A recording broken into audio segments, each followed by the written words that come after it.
Okay, last lecture के अंदर हमने म्यूटेक्स लाइब्रेरी डिस्कस की और सेमाफोर। हमने देखा कि म्यूटेक्स के अंदर लॉक एक्वायर करने के लिए हमारे पास फंक्शन है एक्वायर का।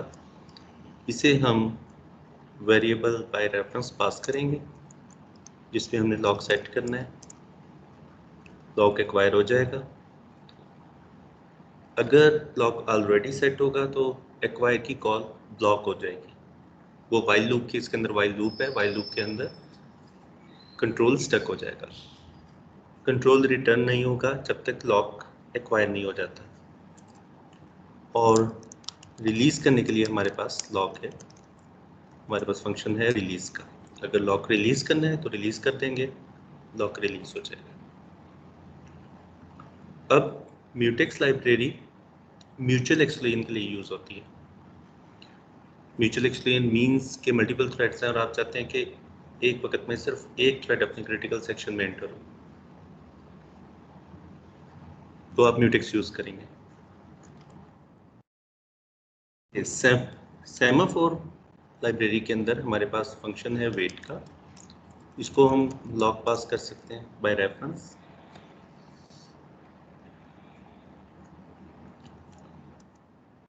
एक्वायर में फ़र्क ये है कि लॉक वेरिएबल की वैल्यू का बूलियन होना ज़रूरी नहीं है।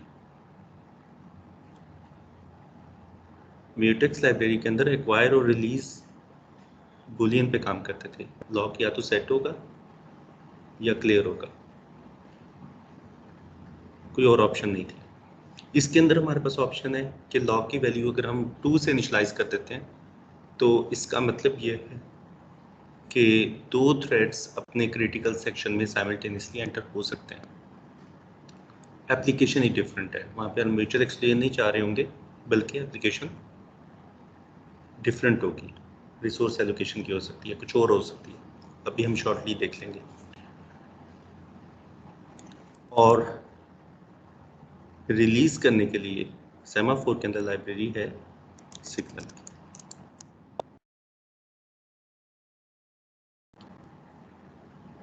डेफिनेशंस हम देख चुके हैं। तो वेट की कॉल ब्लॉक हो जाएगी अगर लॉक की वैल्यू 0 से लेस होगी या इक्वल टू 0 होगी। कंट्रोल रिटर्न नहीं होगा, वेट की कॉल कंट्रोल रिटर्न नहीं करेगी अगर लॉक की वैल्यू 0 हो या 0 से लेस हो। और सिग्नल की डेफिनेशन ये थी कि सिंपली लॉक में प्लस प्लस हो जाता था, इंक्रीमेंट हो जाता था। अब फिर हमने देखा कि सेमाफोर के अंदर बाइनरी सेमाफोर है और काउंटिंग सेमाफोर, जो भी मैंने अभी आपको बताया। बाइनरी सेमाफोर के अंदर लॉक को हम 1 से इनिशियलाइज करेंगे, मींस हम म्यूचुअल एक्सक्लूजन के लिए यूज़ करना चाह रहे हैं। और काउंटिंग सेमाफोर को लॉक को हम किसी भी वैल्यू जो कि ग्रेटर देन 1 हो से इनिशियलाइज कर सकते हैं। 2 हो सकता है, 3, 4 अप टू n। तो डिफरेंट एप्लीकेशंस के लिए एप्लीकेशंस ही डिफरेंट है। अब बाइनरी सेमाफोर जो है, it is just like mutex lock.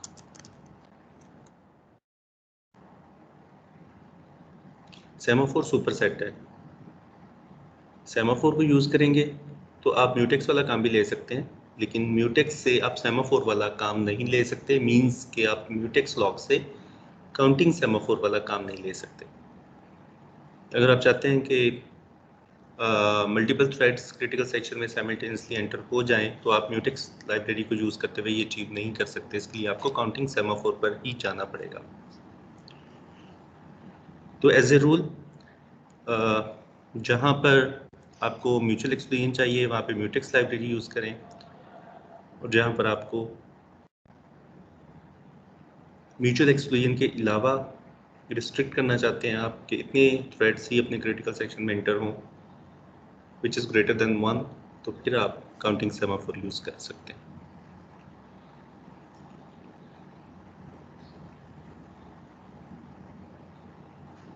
यहाँ तक कोई प्रॉब्लम?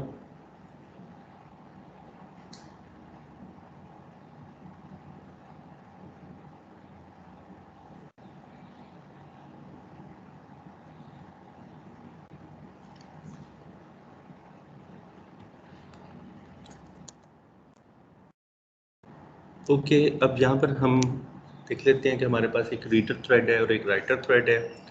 राइटर थ्रेड ने किसी शेयर्ड वेरिएबल के अंदर राइट करना है डाटा और रीडर थ्रेड ने रीड करना है।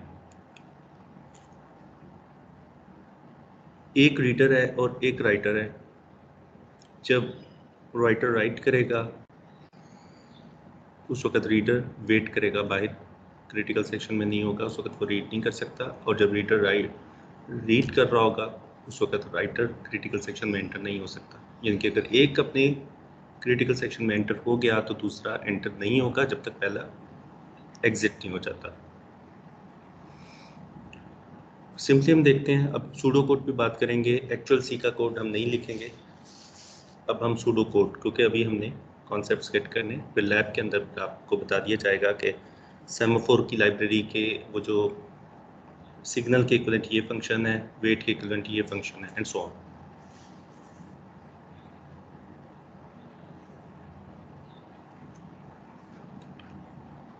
अब बेसिक हम लिखते हैं कि एक रीड थ्रेड है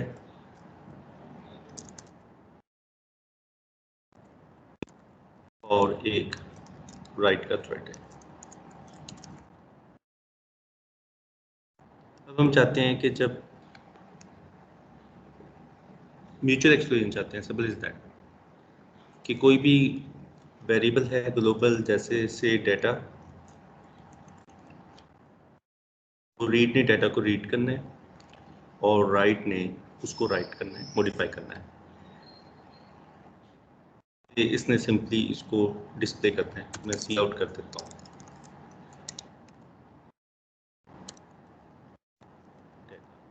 this is the critical section,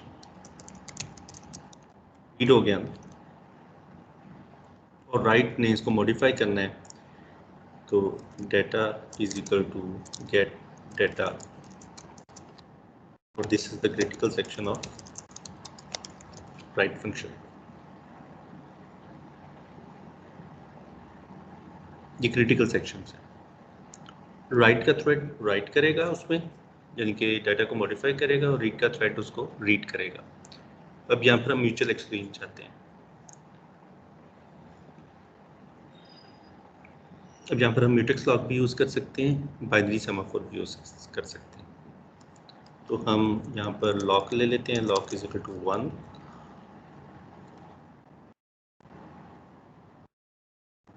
यहाँ भी हम रखते हैं म्यूटेक्स लॉक वेरिएबल है। और अब यहाँ पर हम एक्वायर भी यूज़ कर सकते हैं,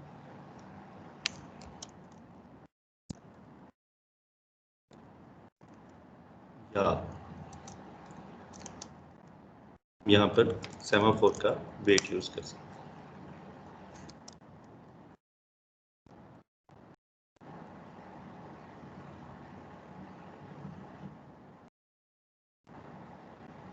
और ये तो लॉक हमने एक्वायर कर लिया,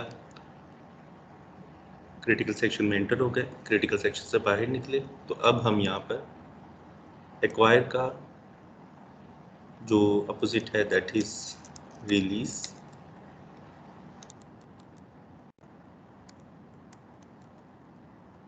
एक्वायर यूज़ किया होगा, म्यूटेक्स लाइब्रेरी यूज़ होगी लॉक सेट करने के लिए, तो फिर हम रिलीज यूज़ करेंगे। अगर हमने बाइनरी सेमाफोर यूज़ किया है तो हम पोस्ट से सिग्नल से रिलीज करते हैं।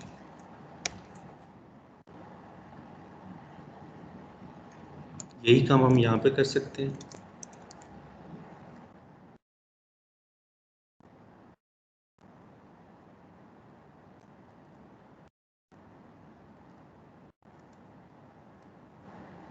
अब इन दोनों फंक्शन से अगर मैं दो डिफरेंट थ्रेड्स एक्सटेंड करूं,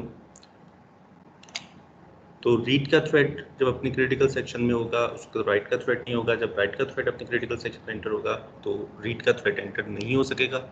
अब म्यूचुअल एक्सक्लूजन है इन दोनों के दरमियान। This is the reliable solution. जो पी थ्रेड और जो म्यूटेक्स और सेमाफोर की लाइब्रेरीज हैं वो सॉफ्टवेयर और हार्डवेयर सोल्यूशन को कंबाइन करके यूज़ कर रही हैं। It is a reliable solution, आप इसको यूज़ कर सकते हैं।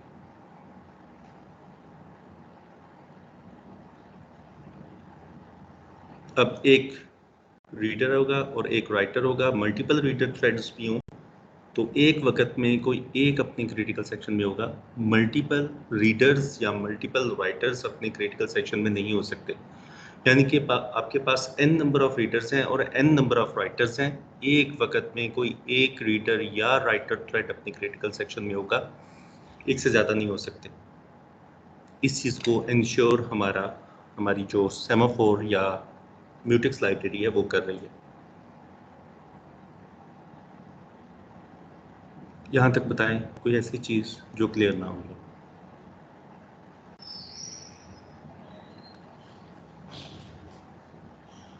मैंने आपको यूज़ करना बता दिया कि हम इस तरह यूज़ करेंगे।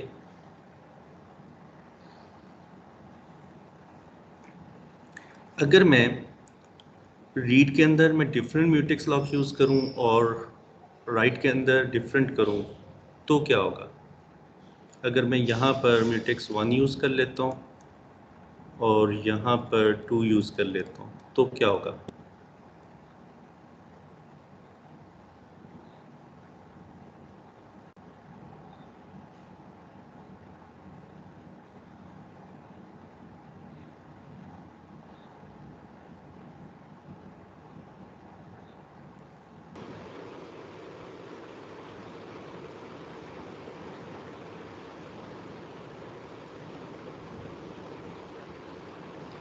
सर वो फिर क्रिटिकल सेक्शन में आई थिंक एक बार ही एंटर होगा। मैं ये देखना यहाँ पे 2 म्यूटेक्स बना लेता हूँ, म्यूटेक्स 1 एंड म्यूटेक्स 2। मैंने रीडर और राइटर के दरमियान जो लॉक्स हैं वो डिफरेंट कर लिए हैं, लॉक डिफरेंट है। रीडर थ्रेड अपना लॉक सेट करके एंटर हो जाएगा और राइटर थ्रेड अपना लॉक सेट करके एंटर हो जाएगा, दोनों सेम टाइम पर एंटर होंगे, हो सकते हैं। अब म्यूचुअल एक्सक्लूजन नहीं रही, म्यूचुअल एक्सक्लूजन वायलेट हो गई है क्योंकि लॉक ही सेम नहीं है। लॉक का सेम होना ज़रूरी है कोऑपरेटिंग प्रोसेसेस के दरमियान, यानी कि दोनों कोऑपरेटिंग थ्रेड्स हैं, मींस के इन दोनों के दरमियान म्यूचुअल एक्सक्लूजन चाहिए थी तो सेम लॉक होना चाहिए था। मैंने सेम लॉक नहीं रखा, डिफरेंट कर दिए, म्यूचुअल एक्सक्लूजन वायलेट हो गई। इस चीज़ का आपने ख्याल रखना है। सेम डाटा अगर मॉडिफाई हो रहा है, ये देखिए यहाँ पे देखें ना, डाटा रीड हो रहा है और यहाँ पे डाटा राइट हो रहा है। अगर सेम शेयर्ड वेरिएबल है तो वो कोऑपरेटिंग थ्रेड्स या प्रोसेस कहलाएंगे।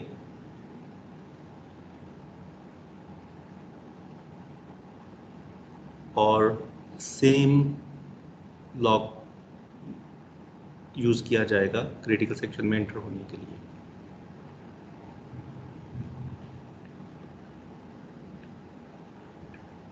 ये बात क्लियर हुई है? अगर डाटा सेम है, वेरिएबल सेम है तो लॉक भी सेम होगा। डिफरेंट लॉक यूज़ करेंगे, वायलेशन आ जाएगी, मकसद ही ख़त्म हो गया।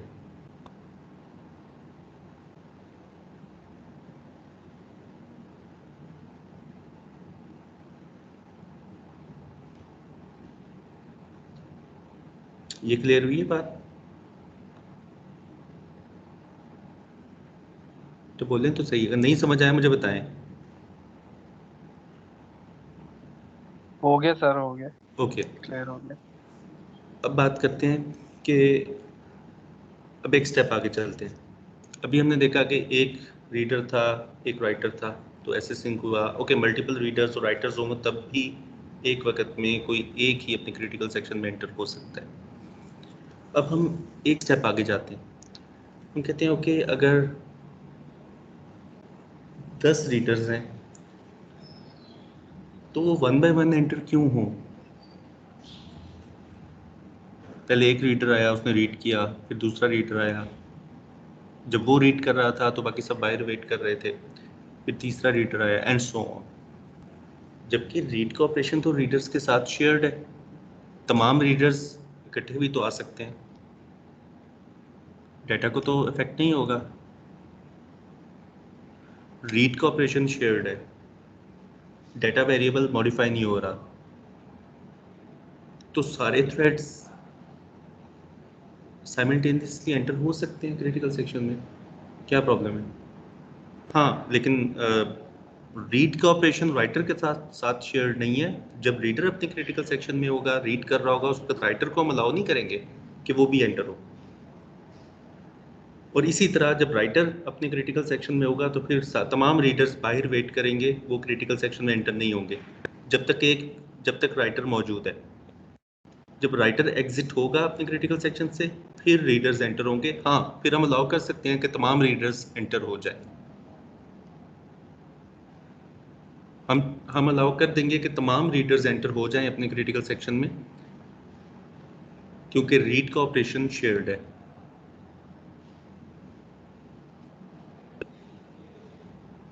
अगर हमारे पास 10 रीडर्स हैं तो उनको सबको अलाउ कर दें, सब एक ही दफ़ा अपने क्रिटिकल सेक्शन में एंटर हो, रीड का ऑपरेशन परफॉर्म करें। हाँ, अगर एक भी रीडर मौजूद है अपने क्रिटिकल सेक्शन में तो राइटर एंटर नहीं होगा।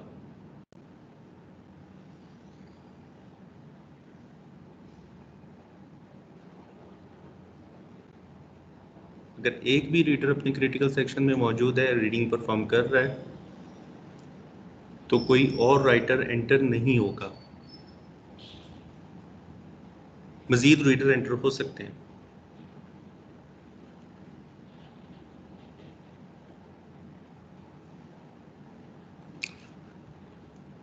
अब बताएं कि मैं इस सॉल्यूशन को मॉडिफाई करना चाहता हूँ कुछ इस तरह कि मल्टीपल रीडर्स एंटर हो सकें। अगर एक रीडर एंटर हो गया तो मल्टीपल बाकी भी रीडर्स भी एंटर हो जाएं सेम टाइम पे, कोई प्रॉब्लम नहीं है। रीड का ऑपरेशन रीडर्स के साथ शेयर्ड है। हाँ, राइटर एंटर ना हो।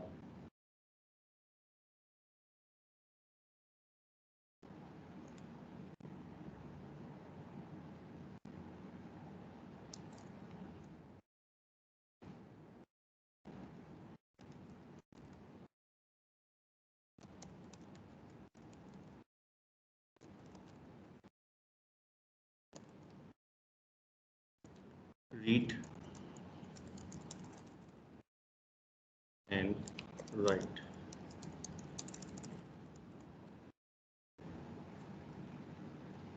लास्ट एग्जांपल में एग्जैक्टली एक रीडर एंटर हो सकता था एट ए टाइम, दो नहीं एंटर हो सकते थे। अब हम उसको मॉडिफाई करना चाहते हैं, कहते हैं नहीं, मल्टीपल रीडर्स एंटर हो सकते हैं जब तक एक भी रीडर रीडिंग कर रहा है या अपने क्रिटिकल सेक्शन में कोई राइटर एंटर ना हो।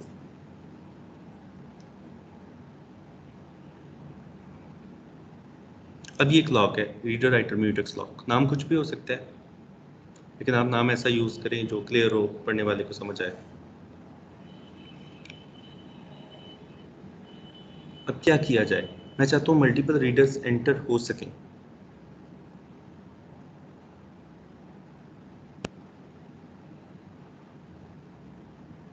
राइटर में तो सीधा सीधा है कि राइटर तो एक वक्त में एक ही होगा, तो हम यहाँ पर तो कर सकते हैं wait reader writer mutex lock, और यहाँ पर हम उसको जो भी शेयर्ड वेरिएबल है से दैट इज डाटा, तो हम उसको चेंज कर सकते हैं गेट डाटा। गेट डाटा का कोई भी, मैंने अज्यूम कर लिया कि कोई फंक्शन है जो कि उसे डाटा गेट करके दे रहा है। एंड सिग्नल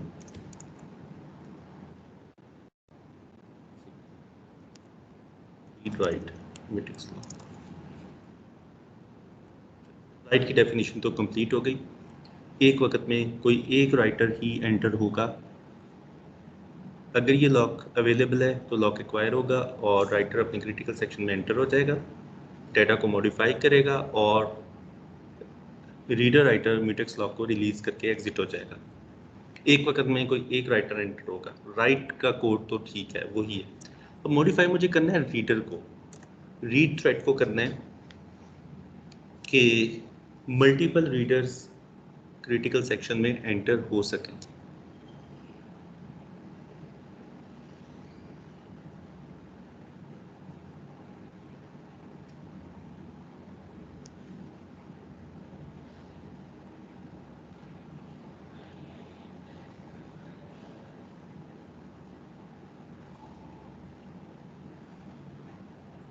ये लॉक कौन सेट करेगा? अगर मैं यही कोड लिख देता हूँ तो फिर तो एक ही रीडर एंटर होगा। मैं चाहता हूँ कि मल्टीपल रीडर्स एंटर हो सकें। इस लॉक को सेट कौन करेगा? ये जो म्यूटेक्स लॉक है कि कोई एंटर ना, कोई और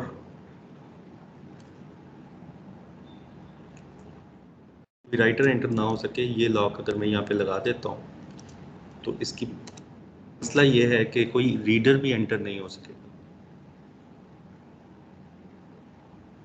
सर फिर लॉक लगाई ना। नहीं, फिर तो सारे एंटर हो जाएंगे। फिर तो जब सारे राइटर रीड तो सब नहीं करना है ना। हाँ, लेकिन जब राइट हो रहा होगा तब तो रीड नहीं करना ना। राइट का ऑपरेशन तो शेयर नहीं है रीडर के साथ।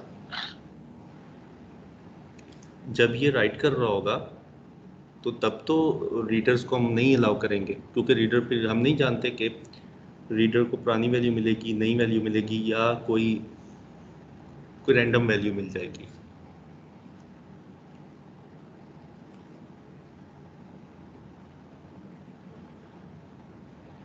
हम चाहते हैं कि रीडर डाटा अपडेट होने से पहले रीडर को ओल्ड वैल्यू मिले और डाटा अपडेट होने के बाद न्यू वैल्यू मिले। रीड और राइट सेम टाइम पे नहीं हो सकते।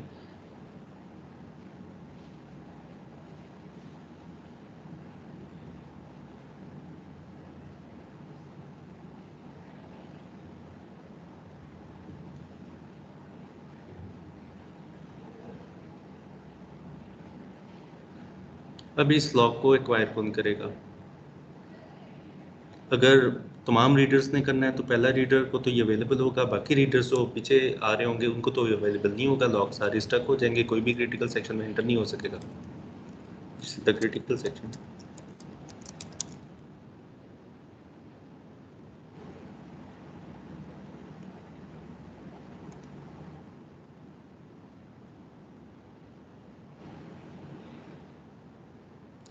या तो हम पहले रीडर की रिस्पॉन्सिबिलिटी लगाएं कि जो पहला रीडर थ्रेड होगा वो इस लॉक को सेट करेगा, और जो आखिरी रीडर होगा वो इस लॉक को रिलीज करता हुआ जाएगा।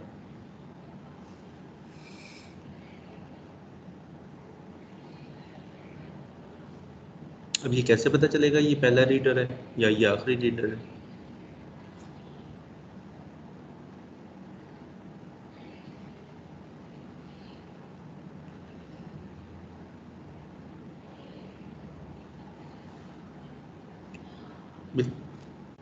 लेक्चर रूम में लाइट्स ऑन करनी है। हम कहते हैं जो पहला स्टूडेंट आएगा, जो पहला स्टूडेंट एंटर होगा लेक्चर रूम में, उसकी रिस्पॉन्सिबिलिटी है कि वो लाइट्स को ऑन करेगा, और बाकी ऑन नहीं करेंगे, बाकी बस एंटर होते जाएंगे। और जो लास्ट स्टूडेंट होगा जो उस रूम को छोड़ के जाएगा, उसकी रिस्पॉन्सिबिलिटी है कि वो जाते हुए लाइट्स को ऑफ करके जाएगा। बिल्कुल यही सिनेरियो यहाँ पर है कि हम कहते हैं कि जो पहला थ्रेड है वो इस लॉक को एक्वायर करेगा ताकि कोई राइटर इस दौरान एंटर ना हो सके, और जो आखिरी रीडर होगा वो उसकी रिस्पॉन्सिबिलिटी है कि वो इस लॉक को रिलीज करे ताकि राइटर एंटर हो सके। तो हमें कैसे पता चलेगा कि ये फर्स्ट रीडर है या लास्ट रीडर है? उसके लिए हम एक काउंट वेरिएबल रख लेते हैं, उसको 0 से इनिशियलाइज कर लेते हैं, और यहाँ पर हम करते हैं count plus plus if count is equal to 1। इसका मतलब ये है कि ये पहला रीडर है तो इसकी रिस्पॉन्सिबिलिटी है कि इस लॉक को सेट करे, और अगर ये पहला रीडर नहीं है, काउंट की वैल्यू 1 नहीं है, 2 है, 3 है, या ग्रेटर देन 1 है, तो ये कंडीशन फॉल्स हो जाएगी, मीन्स का ये पहला रीडर नहीं है। तो बाकी जितने भी सब्सिक्वेंट रीडर्स होंगे वो सारे डायरेक्टली इस चेक को बाईपास किए हुए क्रिटिकल सेक्शन में एंटर हो जाएंगे। इसी तरह एग्जिट होते वक्त हम काउंट को माइनस माइनस करते हैं और चेक करते हैं कि if count is equal to 0 means कि ये लास्ट रीडर है।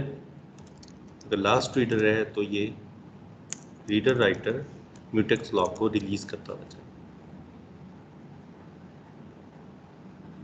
अब रीडर राइटर लॉक को कौन सेट कर रहा है? पहला थ्रेड, पहला रीडर, और इस लॉक को रिलीज कर रहे हैं आखिरी रीडर। बाकी जो रीडर्स हैं वो जस्ट एंटर होते हैं और एग्जिट होते हैं। बिल्कुल जैसे मैंने एग्जांपल दी रूम की, कि जो फर्स्ट स्टूडेंट होगा उसकी रिस्पॉन्सिबिलिटी है कि वो लाइट्स को ऑन करें, और जो लास्ट स्टूडेंट रूम को लीव करेगा उसकी रिस्पॉन्सिबिलिटी है कि लाइट्स को ऑफ करें।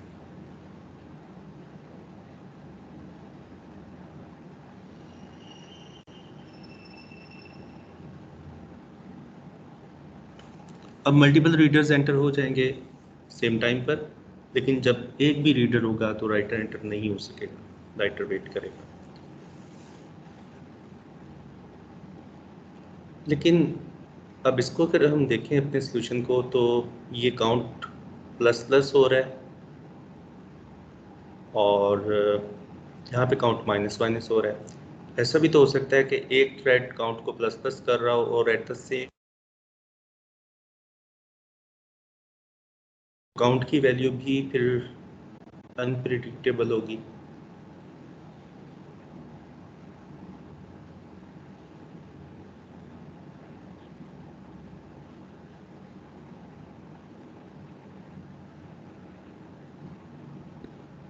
इसका मतलब है कि वही प्रॉब्लम यहाँ पर भी आ गई है, काउंटर प्लस प्लस और काउंट माइनस माइनस वाली जो पहले लेक्चर से हम देख रहे हैं। आपकी आवाज चली गई थी काउंट का।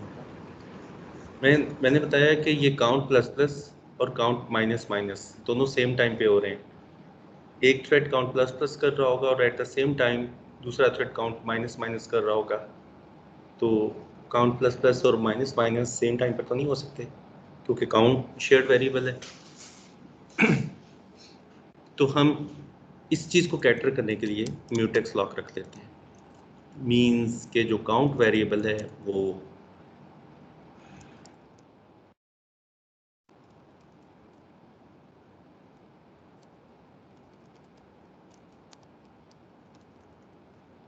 जब प्लस प्लस हो रहा हो उस वक्त माइनस माइनस ना हो रहा हो।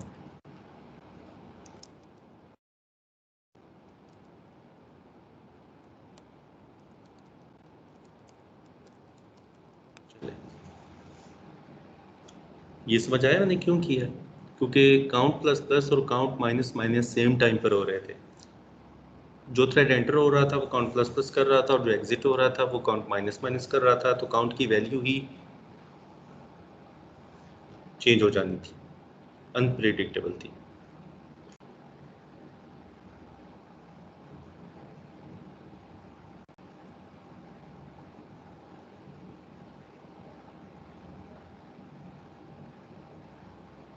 ओके,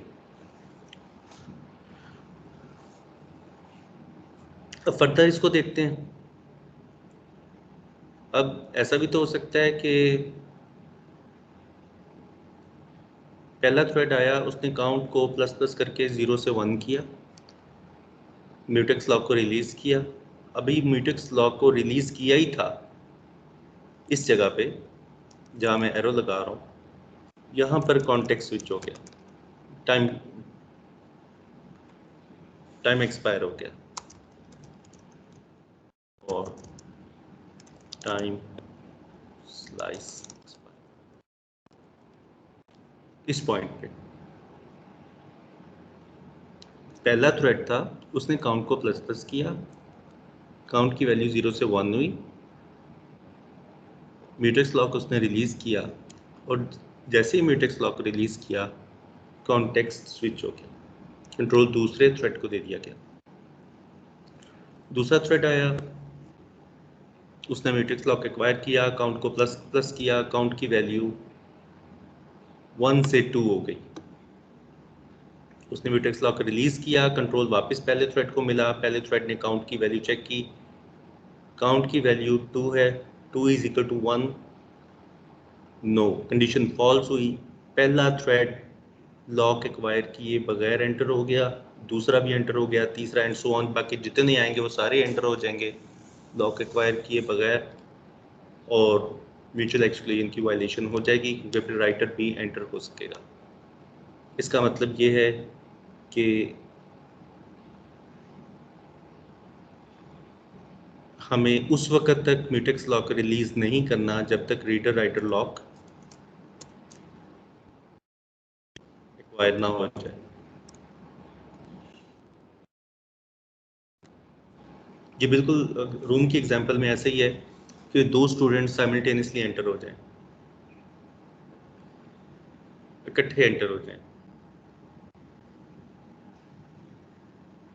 तो पहला स्टूडेंट कौन सा होगा?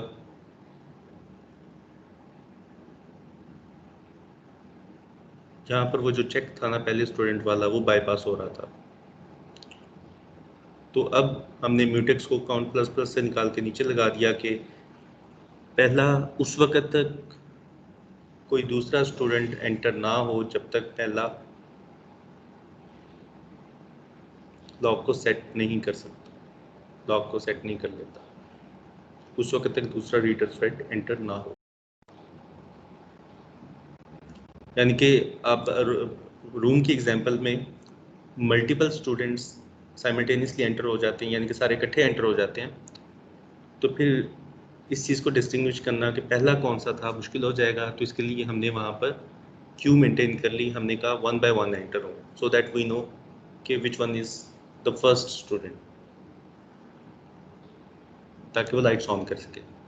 और यही काम हमने वापसी पर भी करना है कि जाते वक्त भी हम 1 by 1 अलाउ करें रूम से जाने के लिए, ताकि हमें पता चल सके कि लास्ट स्टूडेंट कौन सा है जिसने लाइट्स ऑफ करनी है। वो लास्ट कोई भी हो सकता है, लेकिन जो भी लास्ट होगा उसकी रिस्पॉन्सिबिलिटी है कि लाइट्स को ऑफ करे। प्रॉब्लम एग्जिट करते वक्त भी था, तो हमने यहाँ से लॉक को यहाँ कर दिया।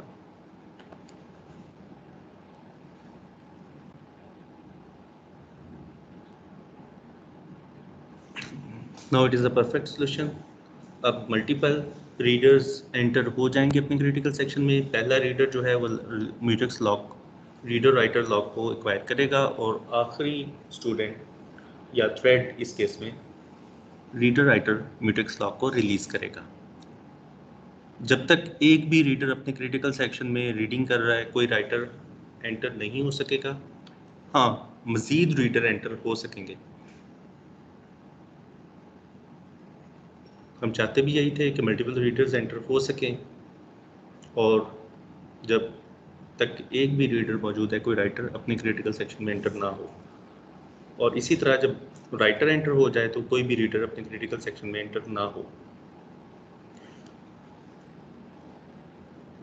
अगर हर वक्त कोई ना कोई रीडर मौजूद रहेगा तो राइटर एंटर नहीं हो पाएगा और राइटर स्टार हो जाएगा।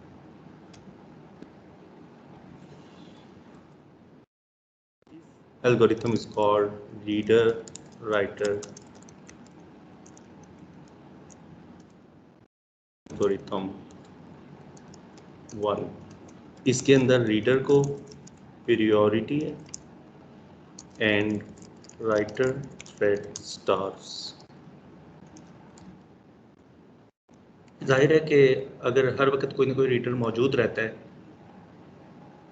तो राइटर जो है वो एंटर नहीं हो पाएगा और स्टार हो जाएगा। स्टार मीन्स उसे कभी भी सर्विस नहीं मिलेगी।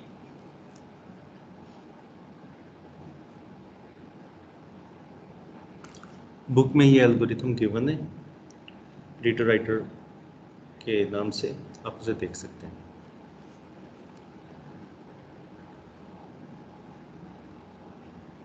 यहाँ तक कोई प्रॉब्लम है तो बताएं।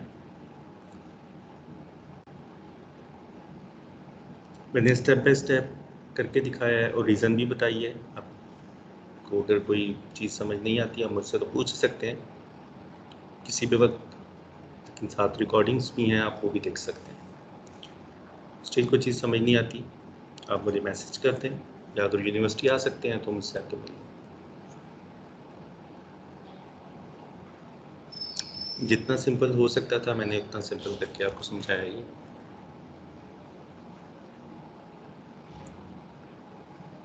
स्टिल कोई प्रॉब्लम है तो आप पूछ लें।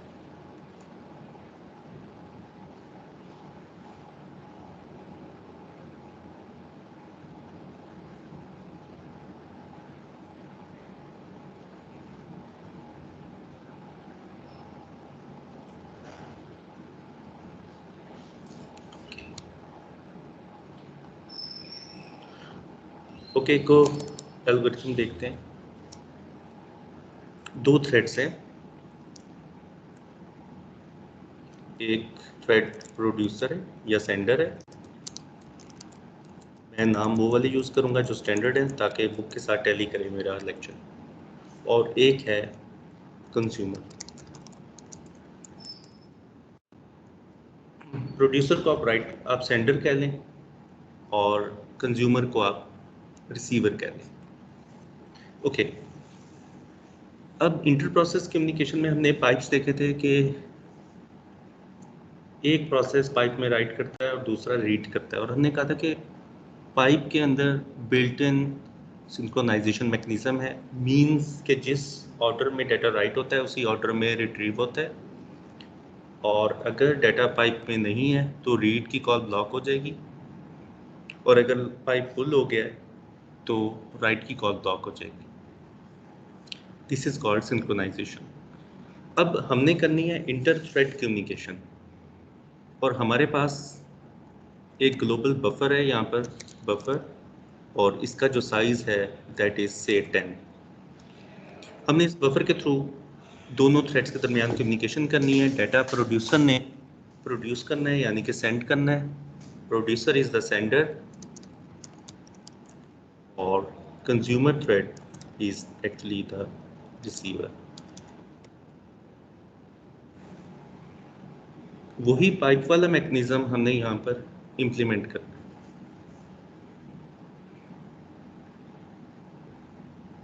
This problem is called producer consumer problem. इसकी ज़रूरत आपको पड़ जाएगी अगर आपने इंटर थ्रेड कम्युनिकेशन करनी है। Producer consumer problem. Inter process communication तो आप पाइप से कर रहे थे। इंटर थ्रेड कम्युनिकेशन के लिए हमारे पास एक ग्लोबल बफर होगा यानी कि एक एरे होगा। साइज कुछ भी हो सकता है, उसका साइज मैटर नहीं करता। लेकिन जो पाइप्स के चेक्स थे जो भी मैंने आपको बताए, वो हमने यहाँ पर खुद इनकॉर्पोरेट करने हैं। क्या चेक्स थे, दोबारा बता रहा हूँ कि रीड की कॉल ब्लॉक हो जाती थी अगर पाइप एम्प्टी है, अगर बफर फुल हो गया या पाइप फुल हो गया तो राइट की कॉल ब्लॉक हो जाती थी। जिस ऑर्डर में डाटा राइट होता था उसी ऑर्डर में रिट्रीव होता था। ये चेक्स अब हमने खुद इम्प्लीमेंट करने हैं क्योंकि हम इंटर थ्रेड कम्युनिकेशन करने जा रहे हैं। हम पाइप भी यूज़ कर सकते हैं इस काम के लिए, लेकिन पाइप को रीड और राइट करने के लिए और क्रिएट करने के लिए सिस्टम कॉल्स इन्वोक करनी पड़ेंगी। परफॉर्मेंस हमारे प्रोग्राम की इफेक्ट होगी। तो इसमें डाटा सेगमेंट शेयर्ड है, हम क्विकली कम्युनिकेशन कर सकते हैं, लेकिन हमें वो चेक्स खुद रखने पड़ेंगे। अब मैं वही पाइप्स वाले चेक्स यहाँ पर इनकॉर्पोरेट करूँगा। प्रॉब्लम क्लियर हो गया सबको?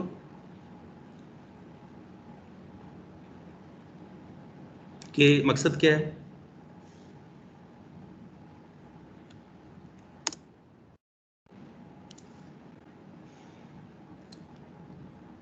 ओके, अब सबसे पहले हम चेक लगाते हैं कि प्रोड्यूसर की डेफिनेशन पहले लिखते हैं कि प्रोड्यूसर ने डाटा तभी प्रोड्यूस करना है जब इस बफर में जगह हो। अगर बफर फुल है तो प्रोड्यूसर ब्लॉक हो जाए यानी कि डाटा राइट ना करे, कुछ प्रोड्यूस ना करे बफर में। हमने कम्युनिकेशन करवानी है प्रोड्यूसर कंज्यूमर के दरमियान। प्रोड्यूसर थ्रेड ने डाटा सेंड करना है थ्रू बफर कंज्यूमर को, और कंज्यूमर ने उसको कंज्यूम करना है यानी कि रीड करना है, रिसीव करना है। ओके, सबसे पहले तो चेक रखना है कि अगर डाटा प्रोड्यूस करने से पहले सबसे पहले देखना है कि बफर में जगह है या नहीं। अब कैसे पता चलेगा कि बफर में जगह है या नहीं? तो इसका मतलब है कि हमें कोई काउंट वेरिएबल रखना पड़ेगा। Count is equal to 0। यहाँ पे चेक लगा लेते हैं। सबसे पहले चेक लगेगा कि while count is equal to 10। अगर काउंट 10 हो गया है तो देन वेट करें। पाइप में भी ऐसा ही होता है कि पाइप फुल हो गया तो राइट की कॉल ब्लॉक हो जाती है। बिल्कुल वही मैकेनिज्म हम यहाँ पर इम्प्लीमेंट कर रहे हैं कि अगर बफर का जो भी साइज़ है, आप 100 रख लेते हैं तो यहाँ पे 100 पे चेक लगता है कि बफर का जो भी साइज़ है, अगर वो साइज़ रीच हो गया है तो फिर फर्दर कुछ प्रोड्यूस नहीं करना, वेट करना है। ओके, अगर काउंट की वैल्यू लेस देन 110 होगी तो फिर प्रोड्यूस करना है। तो सिंपली हम यहाँ पर प्रोड्यूस कर देते हैं कुछ बफर। अब किस इंडेक्स पे, वो इंडेक्स भी यहाँ पर हमें बनाना पड़ेगा। इन इज इक्वल टू 0, तो यहाँ पर स्टार्ट होगा इन से। इन इज इक्वल टू, इसको डाटा जो भी प्रोड्यूस करना है गेट डाटा के फंक्शन से डाटा गेट करके बफर के अंदर राइट कर देते हैं।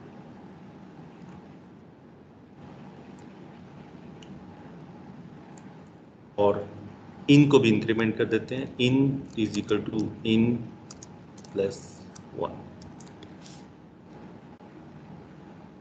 और काउंट को प्लस प्लस कर देते हैं सो दैट क्या पता चल जाए कि कितने एलिमेंट्स कंज्यूम हो गए हैं, ऑक्यूपाई हो गए हैं।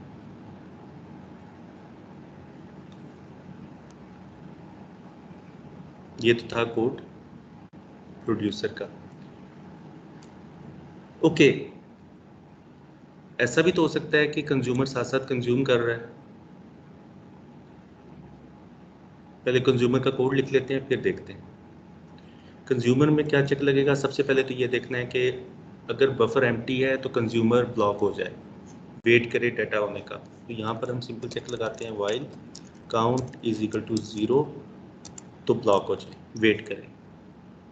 इसका मतलब है कि बफर एम्प्टी है, डाटा अवेलेबल नहीं है। अगर काउंट की वैल्यू ग्रेटर देन 0 होगी तो लूप ब्रेक हो जाएगा और ये डाटा को रीड कर ले, कंज्यूम कर ले, यानी कि जो भी इसने डिस्प्ले करना है, कंज्यूम करना है, कुछ भी करना है वो कंज्यूम कर ले किसी भी तरीके से। हम कहते हैं उसने डिस्प्ले करवाना है, तो बफर ऑफ, हम कोई वेरिएबल आउट रख लेते हैं। तो यहाँ पर index is out and out is equal to out plus 1, और फाइनली काउंट माइनस माइनस का मतलब है कि स्पेस क्रिएट हो गई है, प्रोड्यूसर थ्रेड को पता चल जाए, प्रोड्यूसर थ्रेड को पता चल जाए कि स्पेस क्रिएट हो गई है। अब जब तक डाटा प्रोड्यूस हो नहीं जाता, इंक्रीमेंट नहीं हो जाता, कंज्यूमर थ्रेड डाटा रीड नहीं करेगा, उसे कंज्यूम नहीं करेगा। इन इंडेक्स हमेशा लीड करेगा और आउट उसको फॉलो करेगा। इन की वैल्यू इंक्रीमेंट होते होते अगर पहुंच जाती है 9 पे, बफर 0 to 9 मीन्स 10 एलिमेंट्स हो गए हैं, इंडेक्स 10 तो आउट ऑफ बाउंड हो जाएगा। एक्चुअली उसे 10 पे नहीं जाना चाहिए, 10 से दोबारा 0 पे आ जाना चाहिए, यानी कि 0 से लेकर 9 तक और 9 से इंक्रीमेंट होकर 0 पे आना चाहिए।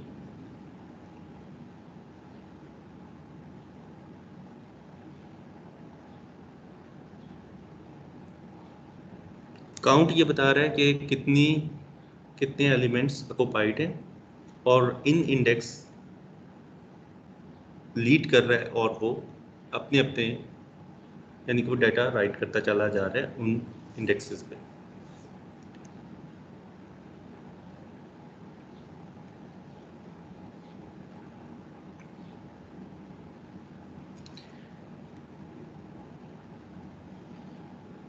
ओके,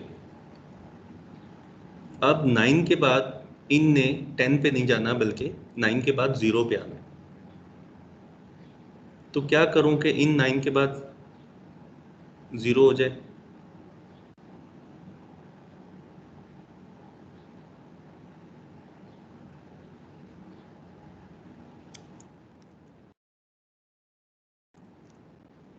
mod 10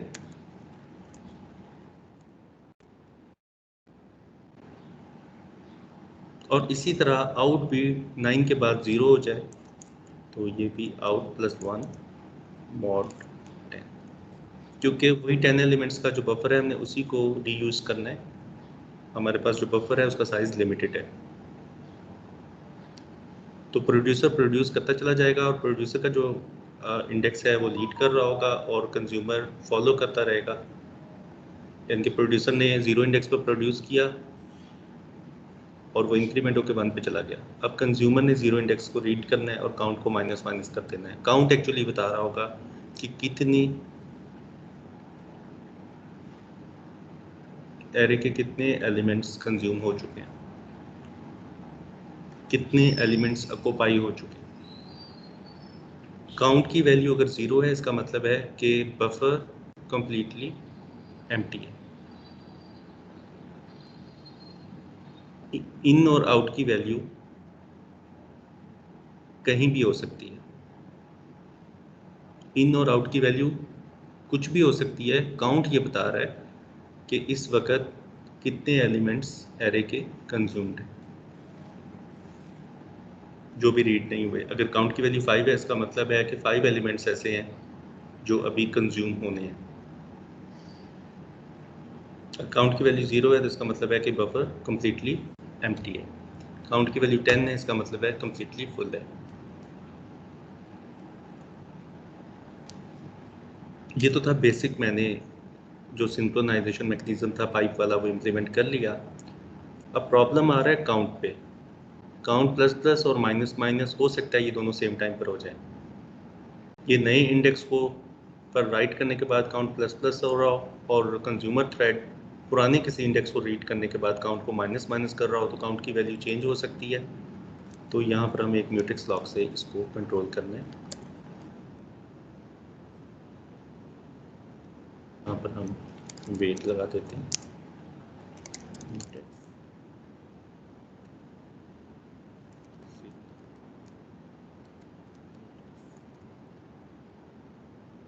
यही काम हम यहाँ करेंगे। म्यूटेक्स एंड सिग्नल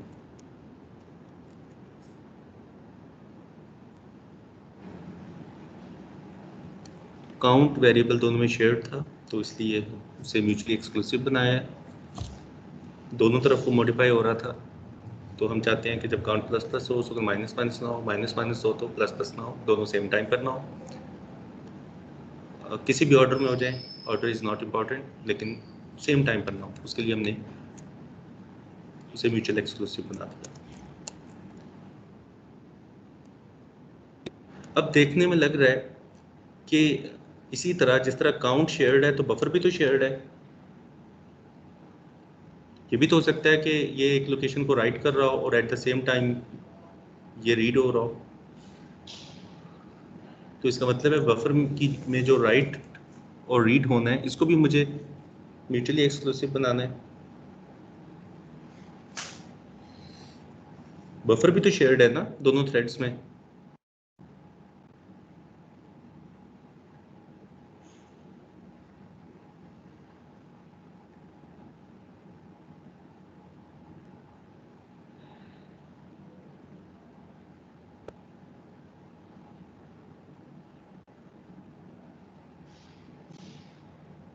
जी क्या कहते हैं आप?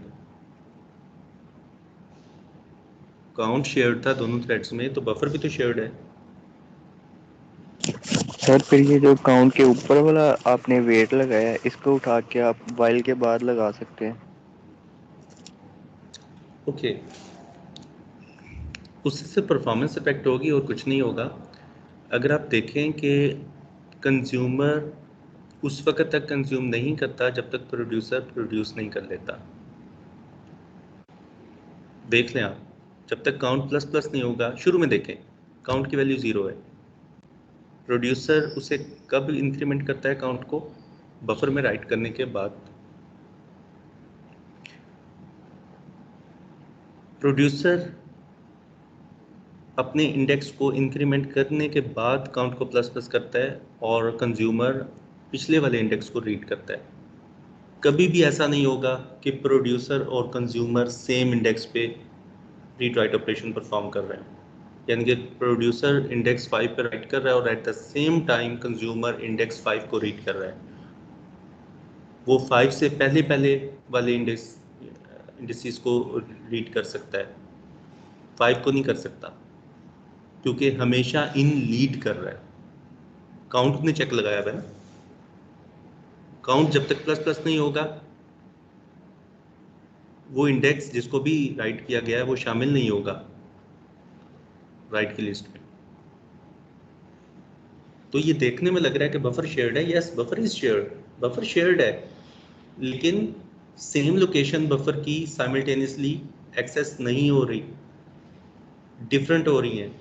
प्रोड्यूसर जिस लोकेशन को राइट कर रहा है, कंज्यूमर उसी वक्त उस टाइम पर उस लोकेशन को तो रीड कर ही नहीं सकता, वो तो उसे पिछली वाली को रीड करेगा।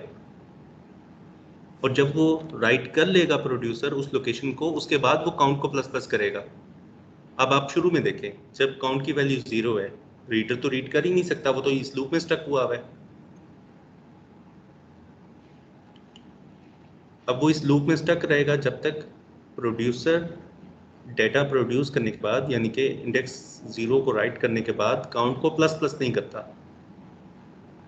काउंट को प्लस प्लस करेगा तब कंज्यूमर थ्रेड का ये वाइल लूप ब्रेक होगा और वो अपने इंडेक्स से, यानी कि इंडेक्स नंबर 0 को रीड करेगा। जब हो सकता है कि जब ये 0 को रीड कर रहा हो उस वक्त वो 1 पे राइट कर रहा हो, जब ये 1 को रीड कर रहा होगा वो 2 को राइट कर रहा है। इन हमेशा लीड कर रहा है और आउट फॉलो कर रहा है उसे।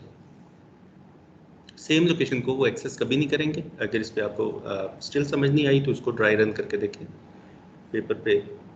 अब देखें कि प्रोड्यूसर किन इंडिसेस पर राइट कर रहा है और वो साइमल्टेनियसली किन इंडिसेस को रीड कर रहा है।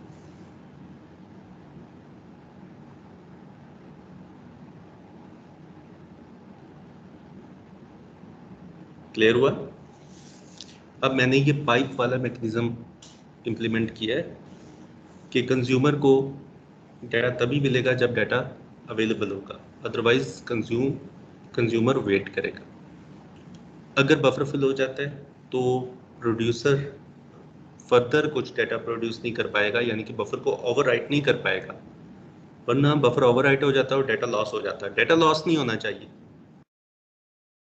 डाटा लॉस नहीं होना चाहिए। जिस ऑर्डर में डाटा राइट हुआ है उसी ऑर्डर में रिट्रीव होगा। इस मैकेनिज्म को यूज करते हुए अब एक थ्रेड दूसरे थ्रेड को डाटा सेंड कर सकता है through buffer. This algorithm is called producer consumer problem.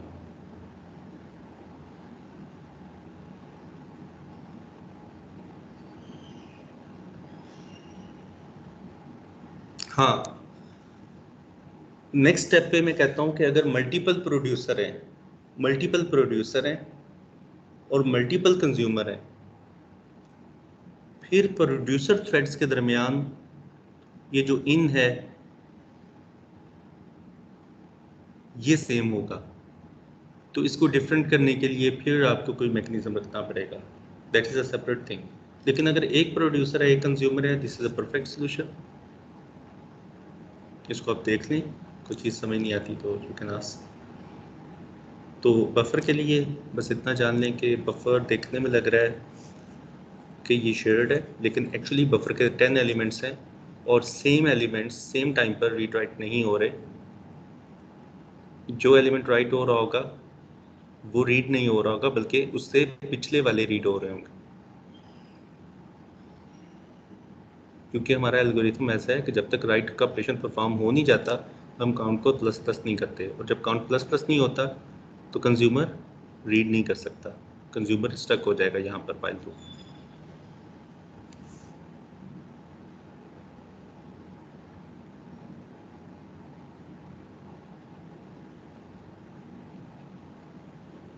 Clear है यहाँ तक? This is the producer consumer problem, book में गिवन है, आप उसे पढ़ सकते हैं वहाँ पे।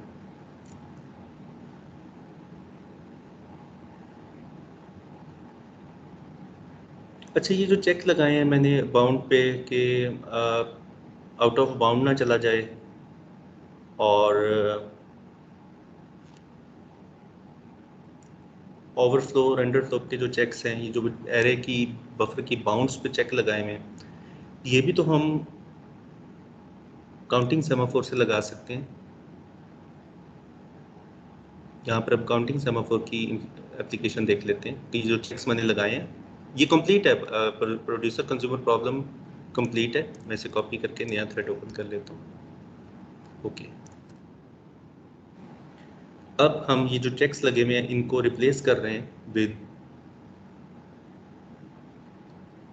सेमाफोर, और वो सेमाफोर है काउंटिंग सेमाफोर।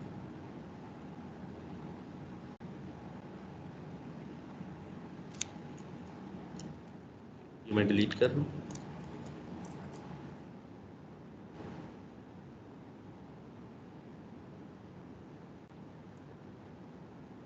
म्यूटेक्स की ज़रूरत नहीं है, काउंट की ज़रूरत नहीं है।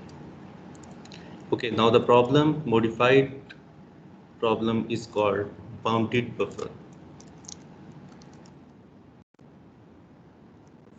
वही प्रोड्यूसर कंज्यूमर है, जस्ट उसके अंदर जो मैंने वाइल के चेक्स लगाए हुए हैं ये रिप्लेस हो जाएंगे विद काउंटिंग सेमाफोर, तो प्रॉब्लम हो जाएगी बाउंडेड बफर प्रॉब्लम। ये एप्लीकेशन है काउंटिंग सेमाफोर की, यानी कि ये जो चेक्स मैंने लगाए हुए हैं प्रोड्यूसर कंज्यूमर प्रॉब्लम में, यही चेक्स हम सेमाफोर से इम्प्लीमेंट करेंगे। इनिशियली मैं कहता हूँ कि बफर इज एम्प्टी, तो एक एम्प्टी वेरिएबल ले लेता हूँ और मैं इसे कहता हूँ एम्प्टी कितनी, कोई भी फुल नहीं है इनिशियली।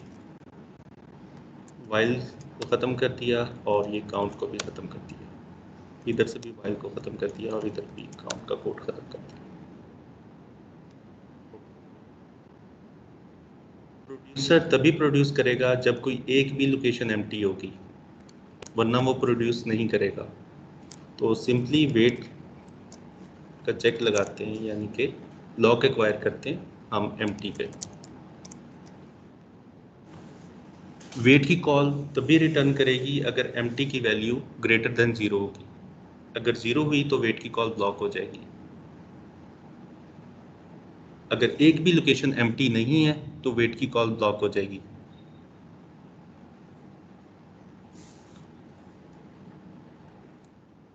ओके, अगर एम्प्टी कोई एक भी लोकेशन एम्प्टी है तो वेट की कॉल अनब्लॉक होगी और एम्प्टी में माइनस माइनस हो जाएगा। आप जानते हैं वेट क्या करता है, डेटा प्रोड्यूस होगा और हम सिग्नल कर देते हैं किसको, फुल को, कि एक लोकेशन ऑक्युपाई हो गई है। अब जो रिसीवर है या कंज्यूमर है वो वेट कर रहा होगा फुल के ऊपर कि अगर एक भी लोकेशन पर डाटा मौजूद है तो कंज्यूमर थ्रेड में वेट कॉल अनब्लॉक होगी और वो उस डाटा को रीड करेगा और रीड करने के बाद उस लोकेशन को एम्प्टी डिक्लेयर कर देगा।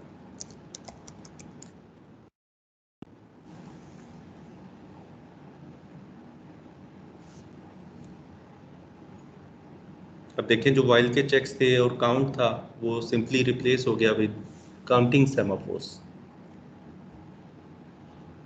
इसको वेट नहीं करना बल्कि इसको सिग्नल करना है। वैकेंसी क्रिएट करनी है। नाउ अब देखें वो जो वाइल के चेक्स लगे हुए थे प्रोड्यूसर कंज्यूमर प्रॉब्लम में, वो सारे के सारे काउंटिंग सेमाफोर से रिप्लेस हो गए।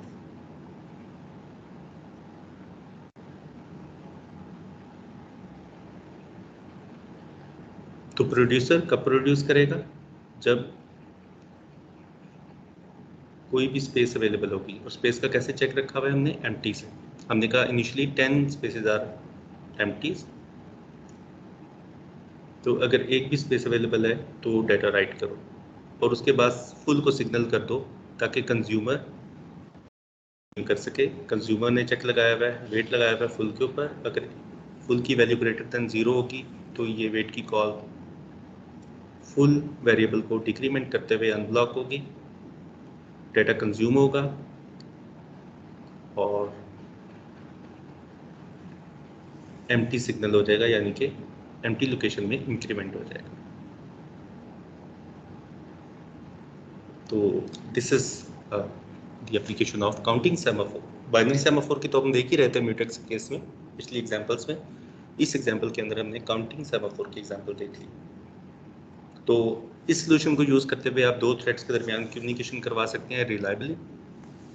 डाटा लॉस नहीं होगा, जिस ऑर्डर में डाटा सेंड करेंगे उसी ऑर्डर में ही रिसीव होगा। This is the bounded buffer problem. इससे पहले हमने किया था प्रोड्यूसर कंज्यूमर प्रॉब्लम, और उससे पहले हमने देखा था रीडर राइटर एल्गोरिथम 1 क्यों 2 भी है, रीडर राइटर एल्गोरिथम 2 भी है और 3 भी है। 2 के अंदर हमने प्रायोरिटी दी है राइटर को। हमने कहा कि हमारा सोल्यूशन कुछ इस तरह का है कि हम कहते हैं कि अगर जब तक एक भी राइटर मौजूद है रीडर एंटर ना हो सके, तो उससे क्या होगा, रीडर थ्रेड स्टार्व हो जाएगा।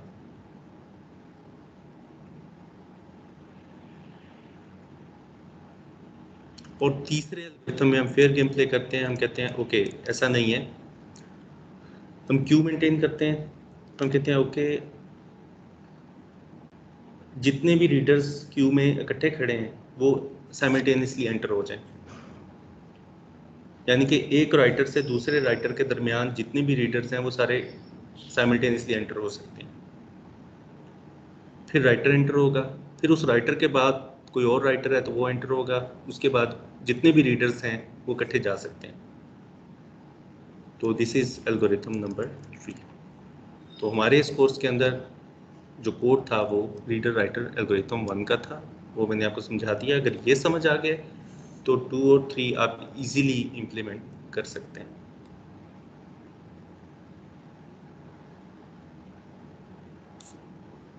तो 3 एल्गोरिथम हमने देखे, reader writer problem 1, producer consumer problem and bounded buffer problem.